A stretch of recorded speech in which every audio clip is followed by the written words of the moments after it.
Kai mes tik tai išsikviečiam Microsoft Project, tai jinai atrodo panašiai kaip čia dabar atrodo. Bet kad, reiškia, čia kairėje pusėje turėtų būti darbų sąrašas, o dešinėje yra taip vadinama Ganto diagrama, kurią galim parodyti, kaip laike išsidėstė tie darbai. Reiškia, jie čia nuo pradžios eina iki galo ir tokiu būdu mes juos galim išdėstyti. Kampe esantis mygtukas task grupėje, Gantt chart, leidžia mums turėti vienokį arba kitokį vaizdą. Tai kai tik atsidarom projektą, dažniausiai būna Gantt chart ir pasirinktas, bet jeigu mes norėtumėm, galėtumėm parinkti kažkurį iš šitų kitų. Dabar, kad būtų visiškai aišku, apie ką kalbu, imkime ir susikurkime naują projektą pagal šabloną. Tai kadangi mūsų yra programinės įrangos kūrimas, tai mes ieškome pagal žodį software, programinė įranga. Na ir yra toks software development plan, kurį aš čia ir panaudosiu. Jeigu pasižiūrėsite, kas yra sudėta į tą software development plan, tai pamatysite, kad čia yra dauguma elementų iš to klasikinio gyvavimo ciklo, to krioklio. Reiškia, scope, tai čia tiesiog bendra aprėptis, trumpas susitikimas įvyko ir galvojam, ar šį imtis ar ne. Jeigu jau nusprendėm imtis, atliekame reikalavimų analizę ir specifikavimą, tada gimsta specifikacija. Pasirašoma sutartis. Kai jau sutartis pasirašoma, tada užsiemam projektavimu, design. Design nėra dizainas grafinės sąsajos, tai yra projektavimas. Toliau, development, tai čia būtų kodo rašymas arba kūrimas, po to testuojam. Na ir jeigu sekti tą klasikinį gyvavimo ciklą, po testavimo yra deployment, diegimas pas klientą ir kažkur turėtų būti maintenance, palaikymas. Kodėl čia nėra maintenance? Mums čia yra svarbu įvykdyti veiklas, kurios yra apibrėžtos kokioj nors sutartyje. Sutartis programų kūrimo baigėsi ties diegimu, deployment. Gyvavimo cikle numatytas palaikymas paprastai yra laikomas atskiru antru projektu, nes šito projekto kūrimo tikslas buvo sukurti, o to antro projekto tikslas palaikyti gyvybingumą, ten suvesti duomenis ar panašiai, yra visai kas kita. Ir kaip jau minėjau, pats tas produktas kūriamas už vienus pinigus, o palaikomas turėtų būti už kitus. Todėl maintenance palaikymo čia nėra. Dabar kas yra, ko dar nepaminėjau, yra training, vartotojų apmokymas. Jeigu pas jūs yra konkretus užsakovas, tuomet šitoj vietoj jūs ir jam duodat žinių, kaip ką spausti, kokiais atvejais ir panašiai. Tai čia gal parengiamas kažkoks helpas, vartotojo vadovas, speciali svetainė, gal ant pirštų parodot praktiškai, viską kaip jūs čia organizuosit. Pagal tai, kad čia dabar mokymams numatyta apie virš 40 dienų, tai daryčiau prielaidą, kad čia bus vis dėlto šitas su apmokymas. Dokumentacijos parengimas išskirtas atskirų. Pilot kas yra? Gal jūs pasakytumėt, kas čia pilot būtų? Pilotinis projektas. Kai mes norime kartais įeiti į rinką su nauju programiniu produktu, mes galime jį išbandyti ant vienos įmonės ar ant kelių klientų kailio.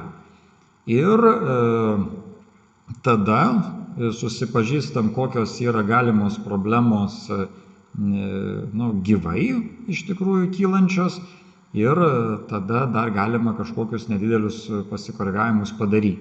Čia kaip pavyzdžiui, kokioj nors buitinių paslaugų įmoniai kartais galima apsikirpti pigiai arba nemokamai, todėl kad jūs tirps mokiniai, kurie mokosi tai daryti. Jeigu ten kažką netaip nurežė, tai jau ką padarysi, žinot, kur atėjo. Tai čia irgi toks pilotinis projektas yra, kuomet susitarėt su kažkokiais klientais, kad jūs jiem duodat programinę įrangą, jie duoda visas žinias apie dalykinę sritį, išsamius atsiliepimus, maždaug taip. Ir dabar jūs tikriausiai pastebėjot, kad kiekvienas iš šitų darbų realiai yra grupė ir dar išsiskiria į kažkokius smulkesnius. Šitą gal aš biškiai sumažinsiu, kad labiau matytumėt. Ir iš esmės grupės darbų bendra trukmė apskaičiuojama automatiškai pagal tai, ką jūs čia nurodot. Dabar pats naujo darbo įrašymas, tai yra labai paprastas. Jūs tiesiog galit lentelėje ateiti ir įrašyti, koks tai yra darbas. Arba 2 kartus paspausti, paklikint ant lentelės ir tada gaunat darbo kortelę, kuri gali būti išsami. Išsamioje kortelėje nurodoma darbo pavadinimas arba apibūdinimas, kas tai yra. Trukmė, pavyzdžiui, aš čia 1 dieną dirbsiu, jeigu nežinau, dar galiu pažymėti estimated, padeda tada klaustuką, skaičiuos kaip 1 dieną, bet kai aš norėsiu pasižiūrėti, kokios yra projekto silpnos vietos, tai tada aš gausiu informaciją, kad šita ir šita trukmė nėra visiškai tikslios, gal ten galima sumažinti ir padidinti. Yra galimybė išskirti prioritetus, asmeninį darbų sąrašą, kaip įgyvendinti. Tai kai susirašot viską, ką per dieną reikia padaryti, tai nepamirškit susirašyti, kiek yra kiekvieno darbo planuojama trukmė. Kartais darbas, kuris atrodo baisus, gali trukti 5 minutės ir jau jūs jo nebeturėsite. Tarkime, paskambinti kolegijos direktoriui ir paprašyti kokios nors ten nuolaidos už mokslą. Aš čia fantazuoju, bet kaip pavyzdys, ko nenorėtumėt tikrai daryti. Ne? Tai čia irgi galim nurodyti prioritetus. Toliau, kai jau projektas yra vykdomas, galim nurodyti, kiek procentų jau apytiksliai jo yra įvykdyta ir pagal tai galim žiūrėti, ir kada jis turėtų baigtis, kada prasidėti. Tai mes galime įrašyti konkrečias datas, jeigu tiksliai žinome, galbūt mes šiam darbui atlikti kviečiam konkretų žmogų ir tada konkretus žmogus atvyksta iš kito miesto ar kitos šalies, būtent tuo laikotarpiu ir visą kitą reikia derinti prie to, bet jeigu to nedarome, tada tiesiog yra taip, nuplanavome, tarkime, kad darbas bus atliekamas dieną ir toje Gantt diagramoje mums tą darbą iš karto ir rodo. Dabar jeigu aš jį norėčiau perkelti į kažkokią kitą vietą, paimu ir tempiu. Ir tada jį pradės, ne visai tą vietą rodyti. Dabar jeigu aš čia pasižiūrėjau, kur buvo grupė, tai grupė tokiais vos ne kaip laužtiniais skliaustai žymima. Jeigu aš dabar grupę išskleidžiu, pasimato konkretūs darbai. Ir šitoje vietoje galim stebėti, jog po vieno darbo seka kitas, po jo dar kitas ir taip toliau. Reiškia, aš nurodau darbus ir nurodau, kokią tvarką jie turėtų būti atliekami. Kadangi žinoma darbų tvarka ir, reiškia, trukmė, kiek kiekvienas darbas užtruks laiko, tai tada automatiškai yra taip sudėliojami ir aš žinau bendrą projekto trukmę. Aprašant darbus, kažkokio darbo aprašymo kortelėje yra toks lapelis predecessors. pirmtakai. Tai šitoje vietoje aš galiu pavyzdžiui pasirinkti, kad su šito darbu, kurį aš darau, prieš jį turėtų būti pavyzdžiui kažkoks kitas padarytas.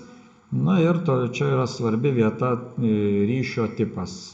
Finish to start reiškia, kad mano ką tik parinktas darbas turi būti jau pasibaigęs tada, kai prasidės darbas, kurio kortelę čia redaguoju. Na, bet dažniausiai yra šis ryšys, bet dažniausiai tai nereiškia visada. Gali būti priešingas. Start to finish. Tai reikštų, kad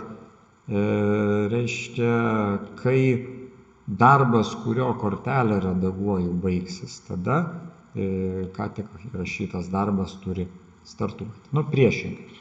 Kartais mes sulygiuojam galus ir sakom finish to finish. Reiškia, tie du darbai gali prasidėti, kada jau jiems reikia prasidėti, bet svarbu, kad jie kartu baigtųsi. Ir tas. Tarkime, kokiam nors statybų sektoriui jūs siekiat išvengti tokio dalyko, kad kas nors ten gręžia lubas, kabina šviestuvus ir tokiu būdu grindis išsitepa, arba kas nors šlifuoja grindis, kyla dulkės ir lubos apdulka. Tai jūs norėtumėt, kad abu darbai būtų baigti vienu metu, panašiai dėl tos priežasties, kad paskui ateina valymo komanda ir atliks patalpos valymą, dar sekantis darbas. Tai finish to finish. Arba baigiamieji darbai, tarkime, jeigu geras pavyzdys, jums reikia pristatyti darbą gynimui, tai jūs turite būti ir tą vordinį rašinėlį parašę ir, reiškia, realizavę tą sistemą, kuri ten turėjo būti realizuota. Start to start reiškia, kad darbai kartu prasideda, tai čia kaip bėgime yra ne atskiras startas, bet bendras startas, iššaunam ir jie kartu pradeda, kada pabaigs, tai kitas reikalas. Tai maždaug tokie pasidėliojimai. Galima redaguoti Ganto diagramą ir su pele, tarkime, galiu prie galo priėjęs pamažinti, pailginti tam tikro darbo trukmę, galiu jį perkelti kažkur į kitą vietą, pabandyti. Jeigu dabar paimčiau darbą, tempčiau ant kažkokio kito darbo, paimu darbą, tempiu, paleidžiu. Tai nurodau, kad tarp jų reikia sudaryti ryšį ir kitą kartą gali būti net manęs paklausama, o kokį konkrečiai aš čia ryšį noriu sudaryti, finish to finish, start to start ar panašiai. Nes dabar tiesiog sudarė, nuo kurio tempiau, jis turi būti pasibaigęs, ant kurio tempiau, jis tada prasidėjo. Tokiu būdu tas trukmės. Jeigu tampytis nelabai sekasi, visą laiką galima į duration pataisyti. Klausimas čia, kur yra tamsus tekstas, ar čia leis taisyti? Dažniausiai ne, nes jį gauna suskaičiavęs visus šitos ir sudėjęs, kiek gausis. Dabar dėl bendros projekto trukmės. Jeigu čia pasirinksiu lapelį viršui project, yra toksai project information. Project information pasirodo kortelė, kurioje yra pradžia, pabaiga paminėta. Tai yra čia šitas, pabaiga yra tokia.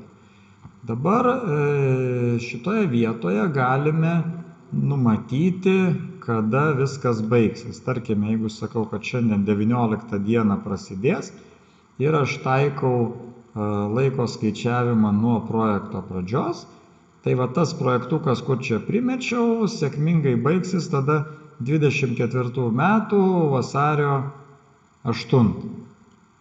Jeigu aš dirbu truputį kitaip ir man yra svarbu baigti iki nustatyto termino, sakykime, reikia 24 sausio 30 dieną viską pabaigti.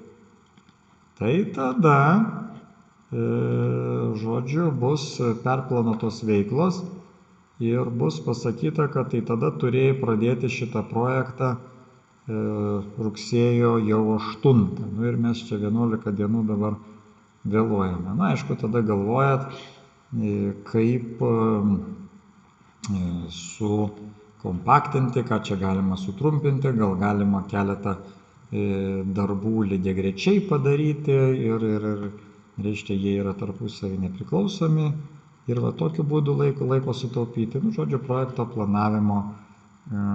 planavimo tokie reikalai. Tai žodžiu, darbus surašyti, susijęti mes galime. Kas toliau? Paprastai apie šitą Microsoft Project aš pasakoju per 2 kartus, bet dabar pasistengsiu papasakot galbūt per 1, todėl kad tiesiog turėtumėt vieną filmuką ir viską. Gali būti darbai skaldomi. Na, aš jau minėjau, kad studentų baigiamuose darbuose, kai jie skaičiuoja savo uždarbį, kiek jiems čia kažkas turėtų mokėti už programos sukūrimą, jie kaip darbo valandas įskaičiuoja tai, kas darbo valandomis nelaikoma. Tai šitoje vietoje jūs galite, jeigu matot, kad turėsit kažkokias prastovas, galite padaryti split task. Vat yra toksai kaip perlūžusio šokolado plytelės vaizdas. Split task, atsistoju ant darbo ir perkirp. Ir dabar galiu pasakyti, parinkti atskirai, kad čia iki, čia kažkas penktadienį, šeštadienį, sekmadienį dirbo, tai sakau, pirmadienį, antradienį gal čia padirbo ir viskas. Dabar kita dalis irgi sumažinam šiek tiek. Čia, kadangi yra jau dalis apribojimų, tai mane perspėjo, sako, kaip jau buvo daryta. Bet iš esmės galiu taip padaryti. Ką duoda tas perskyrimas? Jeigu yra numatyta, kad darbui atlikti priskirtas yra tam tikras darbuotojas ir jisai gauna valandinį atlyginimą už sugaištą laiką, tai prastovų laikas šiuo atveju neskaičiuojamas į sąnaudas. Tas žmogus gali daryti, ką nori, bet mes jam mokam tik tai už tą dalį, kai buvo daromas realus darbas. Tai tasai split task duoda tokią naudą. Dabar toliau darbai gali būti periodiniai. Jeigu mes turim šitą darbo kortelę, galime nustatyti, kad yra recurrent task. Reiškia, pasikartojantis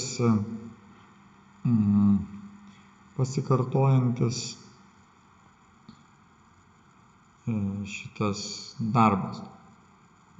Tik žiūriu, kurioje čia vietoje būdavo.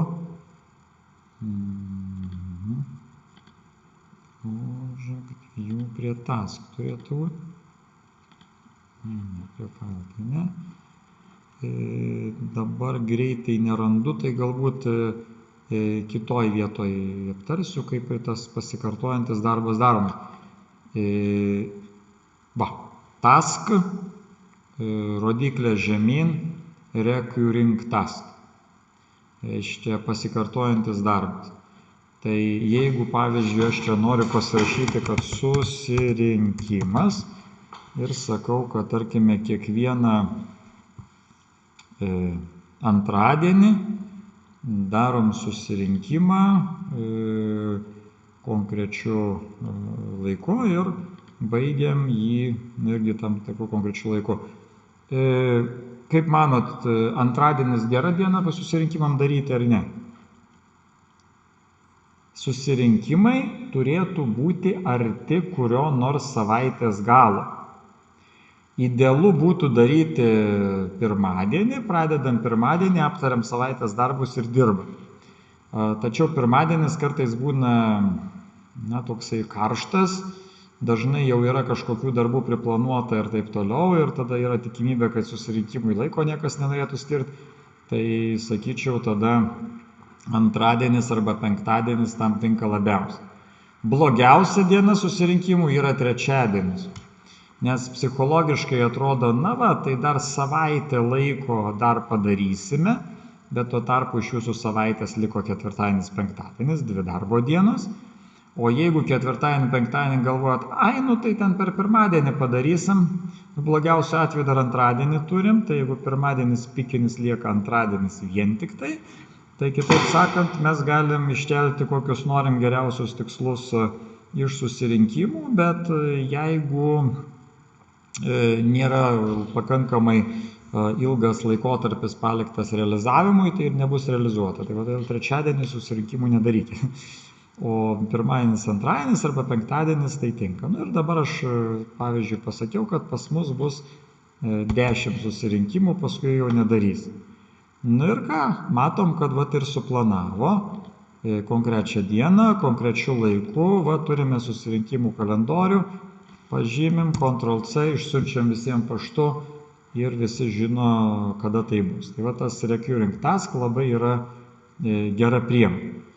Kartais manęs klausia, o tai kaip pasidaryti grupę, jeigu yra darbai, kaip pasidaryti darbų grupę. Tai ten yra labai paprasta kaip ir su Wordu, pažymim kelis darbus ir yra tokie atitraukimo tarsi mygtukai.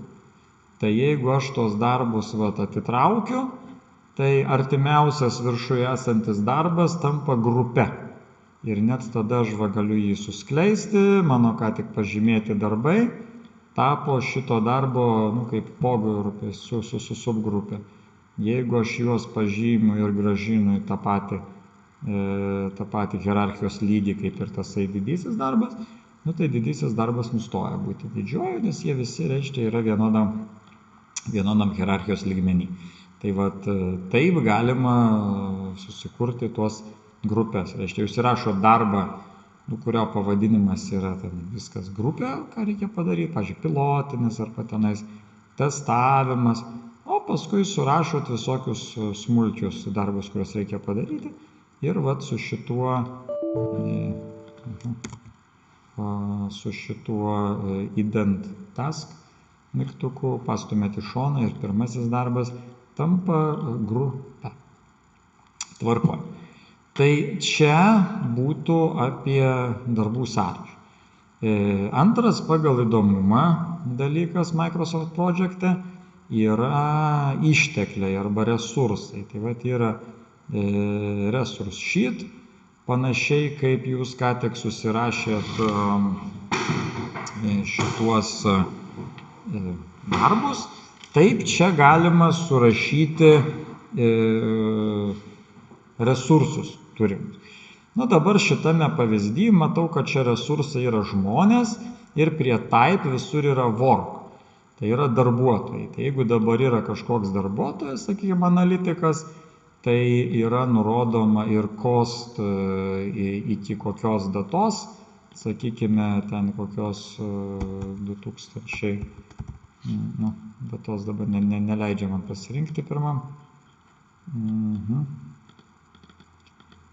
Tarkim čia, kad nuo september 30 standartinė kaina bus jo valandinis darbo užmokestis $50, tarkim, viršvalandžiai 75 ir vienu per usage per cost, tai vien už tai, kad atėjo pradėjo dirbti. Kai taksi kviečiat, kartais būna toks įsėdimo mokestis arba iškvietimo mokestis.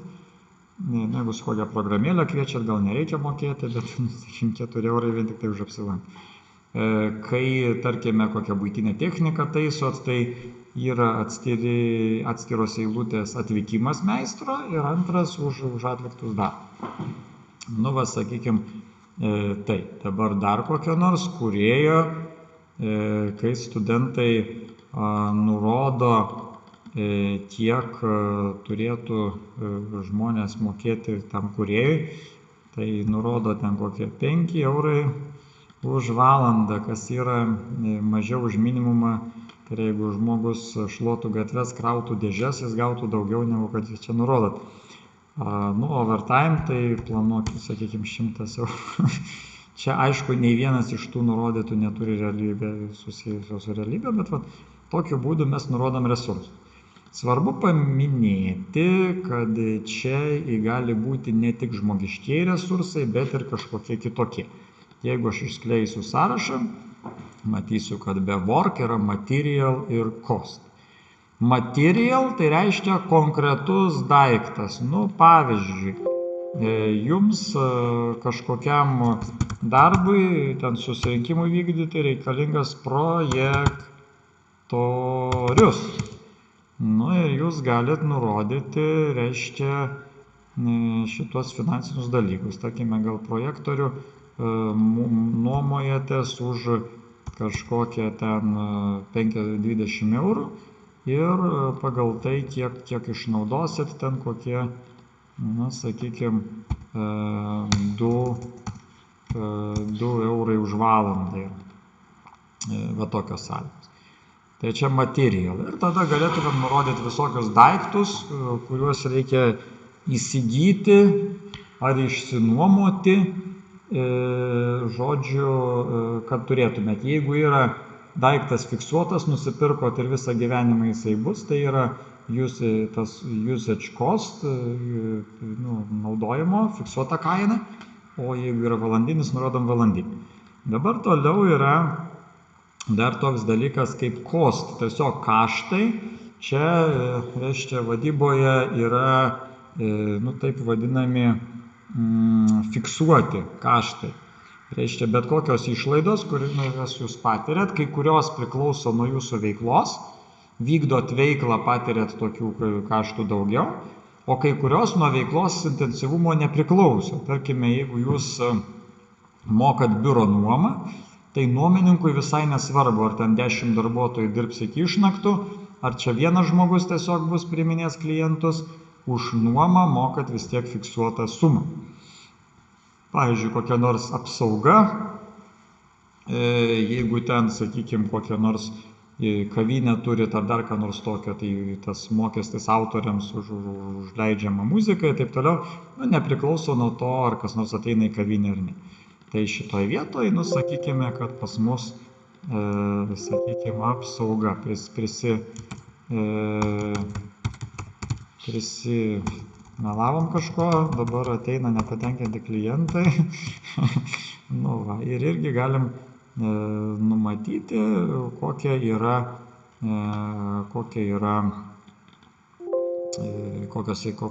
yra kainos. Maždaug tai. Tai dabar, kai jau mes turim darbų sąrašą, kai turim, reiškia, resursų sąrašą, tada galim grįžti į Ganto diagramą, Gantt chart, ir čia kiekvienam darbui nurodyti, kas reikalinga tam darbui atlikti. Pavyzdžiui, čia buvo kažkokia analizė ir sakau, kad mums reikia daryti pirminės specifikacijas, tai prie resursės ir analitikas dar galiu, sakykime, prijungti dar ką nors, sakykime, gal čia developer, gal management reikalinga, ir įtraukiu reikiamų žmonių. Dabar toliau, kur man buvo reikalingas projektorius, sakykime, šitoj vietoj, parenku, kad bus projektorius reikalingas, čia yra summary task, tai ten negali būti, reiškia šitą paimu. Projektorius 1, va tai. Ir žodžiu, nurodau, kad tam tikrus darbus, galiu net keletą pažymėti ir tada pridėti tam tikrą, žodžiu, pažymėjau, dešinį information ir atidarė bendrą kortelę. dabar bendrai kortelėje parašysiu, kad developerio reikia šitiems. Ir kiekvienam iš darbų, jeigu dabar kiekvieną paklikinsiu, matysiu, kad jau yra resursas, nėra resursas prijungtas, taip atrodė, kad prijungs, bet pasirodo nėra. Na, bet, žodžiu, kai kuriems sudėlioja. Tai dabar, kai jau yra sudėlioti darbai su vykdytojais, mes matom, kad net yra ir paminėta tam tikri vykdytojai. Va čia analitikas, čia reiškia projektų vadovas ir taip toliau. Kokioj nors darbo laiko apskaitos sistemoje, tai netgi būtų sudėti tokie tabeliai vadinami, kiek kas išdirbo. Tai čia galite šitą irgi rasti. Yra toksai resource usage. Resource usage ir čia tiesiog yra kiekvieną dieną parašyta, kiek kas turėjo dirbti. Matot, tas tabelis yra užpildytas. Pagal ką pildo? Pagal tai, kurioj vietoj stovėjo darbas viso šitoj Ganto diagramoje ir kokį žmogų priskyriau. Pagal tai ir skaičiuoja, kiek kas čia ko išdirbo. Ir matau netgi suvestinę, kad programuotojai išdirbo tiek valandų, testuotojai tiek ir taip toliau. Jeigu mes žinome projekto šitą trukmę visokią, tai mes galim apskaičiuoti ir projekto kainą. Sekančiom dienom, kai bus kalba apie kainos nustatymą, tai apie tai galėsim ir kalbėti. Dabar konkrečiai dėl trukmės, čia trukmę kaip ir įsivaizdavom, pagal tai, kokius darbus išdėstėme, mums tą trukmę ir apskaičiavo. Tai pradžiai apie Microsoft